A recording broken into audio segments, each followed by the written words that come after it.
Hello and welcome friends to YouTube channel Aryan pharmacy learning centre. जो next category है that is acyl and mono acyl ureas from this anti convergent category that you will discuss in today's lecture. So these monoacyl ureas or urea and monoacyl ureas is also called as acetyl acyl ureas. Okay. The structure difference in that, okay, but category is one of the same. The example of this monoacyl ureas is phenacetin. Okay, the structure is given in this slide. Next, the structure activity relationship of this phenacimide. Actually it is acyl ureas or monoacyl ureas. Okay, this phenacimide, तो हम यहाँ पे सार देख सकते हैं. We can consider it as a SAR of acyl ureas or SAR of monoacyl ureas or SAR of urea and monoacyl ureas.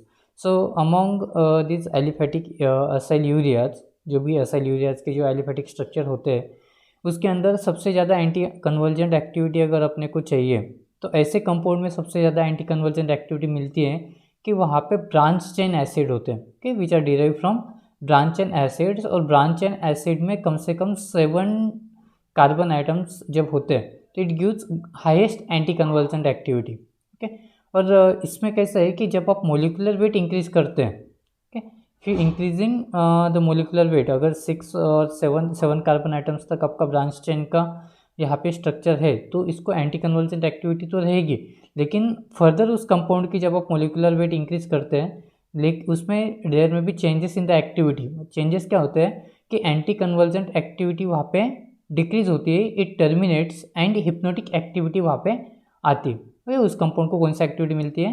Hypnotic activity उस particular compound को मिलती है. तो इसमें जब हम देखते हैं फ्रॉम द स्ट्रक्चर, फिनासेमाइड जो स्ट्रक्चर है it is more active amongst this aromatic ureas. जो भी जितने भी मोनोअसाइल यूरियाज है या एसिटिल असाइल यूरियाज है तो उसमें से जो फिनासेमाइड का स्ट्रक्चर है it is more active. Actually this ये जो फिनासेमाइड का जो स्ट्रक्चर है it is more resemblance with this hydantoin and barbiturate. See how? Because here we get this NH2 group, here C double bond O, okay, then here we can get again this NH group and again C double bond O. The only difference is that इसके अंदर क्या होता है फिनासेमाइड के अंदर it is open chain analog, okay, it is open chain analog और hydantoin में closed chain है, so it is, we can say that it is open chain analog of this hydantoin. Okay, so this is the basic difference between this hydantoin derivative and phenacimide. That's why I have given the structure of this both hydantoin and phenacimide. hydantoin का साल हमने already पिछले lecture में discuss किया था. तो जैसे हम फिनासेमाइड को बोलते हैं कि it is more active against among this aromatic ureas, इस कैटेगरी के अंदर फिनासेमाइड बहुत ज़्यादा एक्टिव है. लेकिन और एक चीज़ अपने को यहाँ पे ध्यान में रखनी है कि इसका जो यूज़ है it is limit due to its toxicity. Okay, इसकी टॉक्सिटी भी ज़्यादा है, जितना इसका इफेक्टिव है अगेंस्ट दिस एंटी कन्वर्जेंट तो उसकी टॉक्सिटी भी ज़्यादा है. दैट्स वाई जो फिनासेमाइड का टॉक्सिटी है it limits is use. Okay, the next point which is related to this phenacemide, any substituent on the nitrogen of phenacemide. Okay, ये जो नाइट्रोजन है अपना फिनासेमाइड का, ये फर्स्ट नाइट्रोजन या सेकंड जो थर्ड पोजीशन पे, तो इसके अंदर अगर हम कुछ सब्स्टिट्यूशन करते हैं, okay, any substance on the nitrogen of phenacemide does not increase the further anti convergent activity. मतलब इसमें एंटी कन्वर्जेंट एक्टिविटी इंक्रीज नहीं होती. मीन्स हम वहाँ पे बोल सकते हैं कि there is no that much effect on the, मतलब ज़्यादा एक्टिविटी अपने को वहाँ पे नहीं मिलती.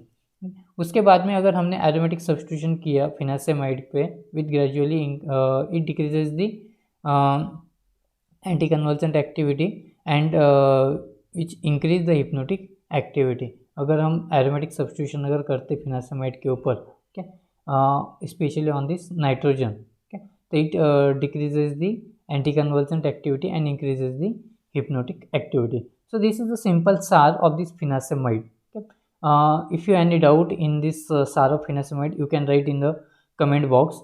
The next point is your mode of action. तो जैसे हिडेंटोइन का स्ट्रक्चर रिसेम्बलेंस होता है तो इसका mode of action it is somewhat that of this hydantoin. Hydantoin का मोड ऑफ एक्शन हमने क्या देखा था कि सोडियम चैनल को वो क्या करते हैं, ब्लॉक करते हैं. तो same mode of action of this phenacemide, it again block the voltage dependent sodium channel. इसकी वजह से क्या होता है कि जो भी प्री साइनेप्टिक मेम्ब्रेन होता है इट गेट स्टेबलाइज. उसके वजह से क्या होता है कि जो एक्साइटेड न्यूरोट्रांसमीटर होते हैं जो रिलीज होते हैं वो इनिबिट होते हैं, और due to inhibition of this excited neurotransmitter वहाँ पे जो ग्लूटामेट और एक अस्पार्टिम करके जो एक्साइटेड न्यूरोट्रांसमीटर है वो वहाँ पे रिलीज नहीं होता है, automatically it will help to decrease the symptoms of this epilepsy. कि इपिलेप्सी के अटैक उतने ज़्यादा नहीं आते क्योंकि एक्साइटेड न्यूरोट्रांसमीटर का लेवल उतना ज़्यादा वहाँ पे नहीं बढ़ता। Okay, so this is the mode of action, structure activity relationship and structure of this phenacemide. Okay, hope so you like this video, and thank you friends for watching this video. For again in next category we will discuss the structure activity relationship of valproic acid. So wait for it and watch all the videos related to anticonvulsant activity and subscribe our channel. Thank you friends.